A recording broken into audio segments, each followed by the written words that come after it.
Time for a news dump. That's right. You may not be able to remember, guys, but a little over 7 years ago in December of 2009, a highly anticipated big-budget blockbuster sci-fi action... Get out of here, Fly. What the hell's a fly God doing damn in it. here?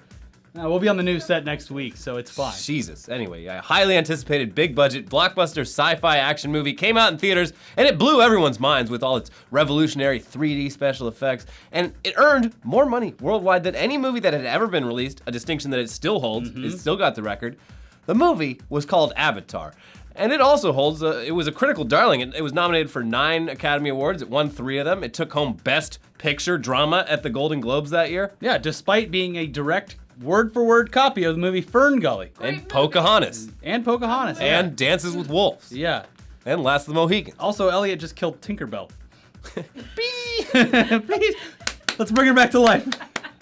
Think happy thoughts. Back to Avatar. Oddly enough, for a movie that was so huge when it came out, Avatar, it hasn't exactly left a huge cultural impact in the long term. No. But that hasn't stopped James Cameron and his investors from following through with their plan to use Avatar's success as a launching pad for a film franchise, with 2 sequels planned for release in 2014 and 2015. Oh. And they were great. Yeah. Loved them.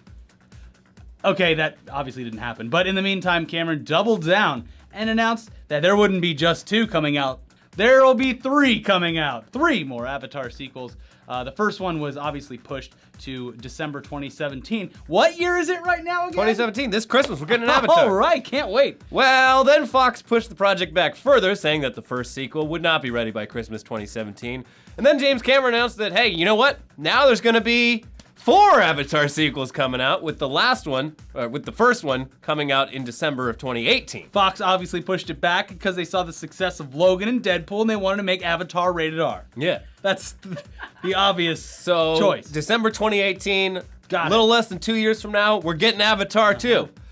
Well, now it's been revealed that they're not going to be making that deadline either, with no firm release date set anymore. It's just up in the air. The reason for this is that James Cameron has always planned on shooting the Avatar sequels pretty much side by side. At the bottom of the Mariana Trench. He actually wants to shoot stuff at the bottom of the Mariana Trench. That is not a joke.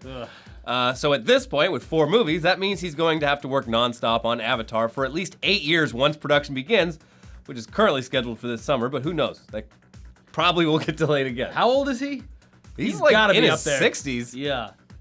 Anyways, in the meantime, all of this commotion sure has stirred up a lot of free marketing for Walt Disney World's newest attraction, because Walt Disney World in Orlando, they're still on schedule to open their Avatar attraction on May 27th. 2017. Yeah, just over 2 months from now. So it'll be very interesting to see how much interest that attraction manages to drum up for an 8-year-old movie franchise that doesn't have more content coming out for at least another 2 years. Ugh. Maybe there actually are hordes of diehard Avatar fans out there who will make all this time and energy and money worth it. But from where we're standing, this continues to be one of the more bizarre and huge gambles in this age of franchises that we're living in. It's been 1 week. It's been. It's been. 3 phases of Marvel movies have come out since Avatar. A lot has changed A in lot the has world. changed. Yeah. Like No one can name one character from Avatar except for the fucking main guy. I can't even Sam remember his Worthington? name. Yeah, but what's his name in it? Oh, fuck if I know. Exactly. Yeah, and All I remember is the tail sex. people were like blown away by the performance capture stuff, but since then, like the It's not Jungle that big of a Book deal. came out, like you see it in everything now. Avatar, on its own shoulders, ushered in the era of 3D again. And now it's then dead. 3D's over. Thing's been dead now, yeah. But let's move on to a story that would have been just as perfect on our newest episode of Weekly Weird News.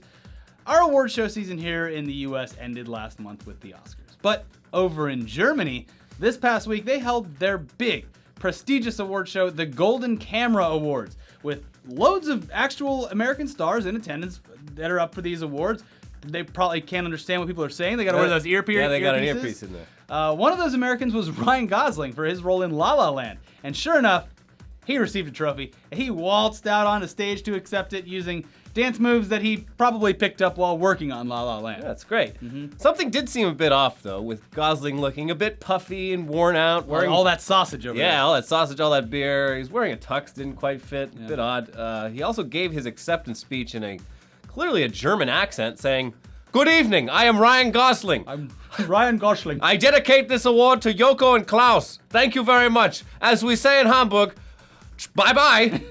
So yeah, that's clearly not Ryan Gosling, and well, if you couldn't tell, well, Nicole Kidman, Colin Farrell, and Jane Fonda definitely knew something was up. And even the host who welcomed fake Gosling onto the stage immediately apologized for the mistake afterwards. This card actually says Best Picture. It's worse than that. They switched out the Goslings backstage. Yeah. They always have to have two in case of an accident. Yeah, it's you're the designated survivor in case of an accident. Yeah. What's like the, because is a geese a Gosling? A goose. Yeah. Goose. So we had the geese backstage. Yeah. One got loose. That's right. You see how the goose is loose. The goose is loose. So what the hell happened here? Well, it turns out two German comedians, Joko Winterscheid and Klaus Haufer Umlau. Umlau, really? Yeah. Okay. They did it as a prank, bro. They'd set up a fake talent agency who told the show's organizers that they had access to Ryan Gosling and they could get him to appear at the ceremony if he was going to receive an award, which further proves that these award shows are all bullshit. Well, this one especially. I mean, Yeah. They, But it's like, they apparently do this all the time. They want to get a few Americans up there just to like spice things up, and they're like, "You're gonna get the lifetime achievement in whatever award." You know, that's what I don't like about the Nickelodeon Kids' Choice Awards. Yeah. It's biased to whoever will show up.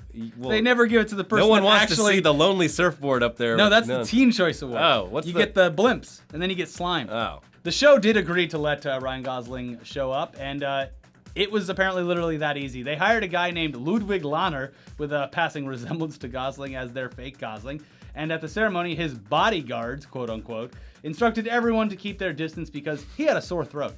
After receiving the award and giving his speech, he and the fake bodyguards exited through the back and got into some vans that were waiting outside to get them the hell out of there.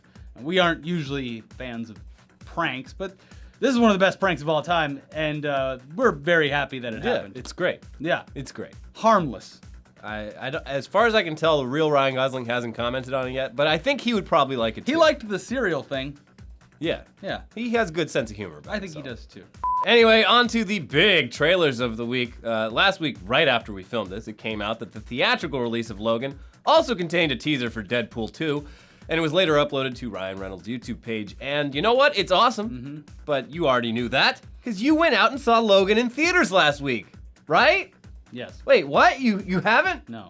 Oh, well, you really should. Anyway, the Deadpool short, it features Wade Wilson witnessing a back alley mugging and sprinting into action to help, jumping into a phone booth to put on his entire Deadpool costume, which is a process that takes a lot longer than you'd hope for such an urgent situation. He should have used Dr. Whom's phone booth. Dr. Whom? Yeah. The one that travels in space and shit? Yeah, with his fucking electric hammer or whatever. Yeah. In actual trailers, we got a new Red Band trailer for the very raunchy-looking comedy Rough Night, starring Scarlett Johansson, Kate McKinnon, Zoe Kravitz, Jillian Bell, and Alana Glazer as five friends who they're out for a wild bachelorette weekend filled with booze and cocaine. Then it takes a dark turn when they accidentally kill the male stripper that they'd hired. Rather than just calling the cops about it, they panic and struggle to deal with the situation on their own, resulting in what looks like an all-female cross between The Hangover and Weekend at Bernie's. And also looks fucking hilarious. This comes out June 16th. Yeah. I was watching this trailer and I was like, this is literally like a Bridesmaids prequel or Hangover copy. Then shit gets dark. And then, when it takes that turn, I'm like, cool, on board. I'm totally on board. All these women are fucking hilarious. Yeah, and, you can tell it's gonna be great. It's and the Broad City, writers from Broad City. Yeah, the guy from Broad City, the dude at the gym. Can't remember his name, but he wrote it. Good. Yeah. There you go. The Fate of the Furious, which still does not have a number 8 in the word fate for some reason. They released yet another trailer showing again that Dominic Toretto has turned his back on his favorite thing, family. And also that Dreadlock Charlize Theron has a plot to take over the world by taking control of cars' computer systems. It's the WikiLeaks all over again. Anyways, it seems that Dom actually isn't a bad guy now. He's doing it not out of choice. He's being blackmailed or something, I don't know, but who cares? These movies aren't about plot, they're about exotic locales and fast cars. Yeah. And in this case, they've added jetpacks and fighter jets and tanks and submarines into the mix, resulting in plenty of slow-mo explosions. That's what you want, you've got it again. Yeah. So find out the fate of the Furious on April 14th. Still waiting for the Triple X crossover. It'll happen. Yeah. Hey, it's my brother, Triple X. Xander Cage. Xander Cage. We were separated at birth. It's gonna happen. It would be great if like the evil Dom Toretto in this was actually Xander Cage infiltrating the crew, and that he had Dominic Toretto kidnapped somewhere. I would not put it past anyone. Yeah. It's just a money printing machine. Kurt Russell's like, hey, now you mention it, you do look kind of similar. Yeah. And then Xander Cage is like, is that you, Snake? Whoa. I'm not Snake Plissken. I'm not Snake Plissken at all. My family just got a little bigger. Why are we writing movies? They're gonna have to do it. Two Vin Diesels. Yeah. Cross the franchise is over. Who gives a And shit? Snake Plissken and whatever Kurt Russell's name is. Yeah, it's gonna turn out the transporter is actually the transporter. In this. It's gonna be fucking great. Just a gangbang of all these old characters. Yeah. Ludacris is he's gonna show up at an actual Ludacris concert. Yeah. It's gonna be great. Playing all his hits from the early 2000s. Yeah. You know our number. We're Hollywood. essentially the White Wayans brothers. Yeah. Fast movie. So we're white chicks. Yeah. Another big budget blockbusters. It's been a while since we've seen a natural disaster movie where the world gets totally fucked over by an earthquake or a flood or a tornado. And now the movie Geostorm is just throwing all the bad natural disaster scenarios in a bowl with a plot based around a future where satellites control the weather and inadvertently cause the apocalypse. This comes out in October. It stars Gerard Butler and actually just sounds like a subplot to a bigger SimCity movie. Yeah, it looks just completely. I don't care. No.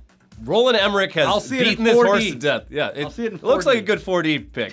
Much like the last 4DX movie we saw, Yeah. San Andreas. Mm-hmm.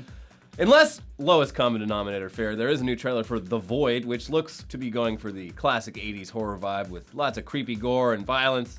It's about a cop who discovers an injured man on the side of the road and foolishly brings him to the hospital late at night, only for mysterious cloaked figures to start circling the building while several people inside the hospital start spontaneously going insane and trying to kill each other. This one is getting some great reviews among the horror fan community and comes out on April 7th in theaters and on demand. Yeah. Spoopy. Horror movies are doing terrible things for bystanders who like to help. Mm-hmm. Never help. Mm-hmm. Just keep going. But speaking of horror, Alien Covenant has released yet another short-form teaser video, which is leading up to this movie. It's not going to actually be in the movie. This one's called Meet Walter, and it shows the process by which Michael Fassbender's android character Walter is created. So that's some double confirmation that he is absolutely not playing the same character as Prometheus.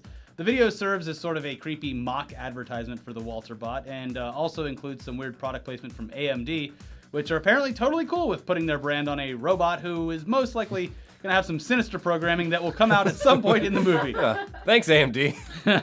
Anyways, not exactly essential viewing, but we're still absolutely stoked to see Alien Covenant on May 19th. Please don't suck. It's all coming so fast. Yeah.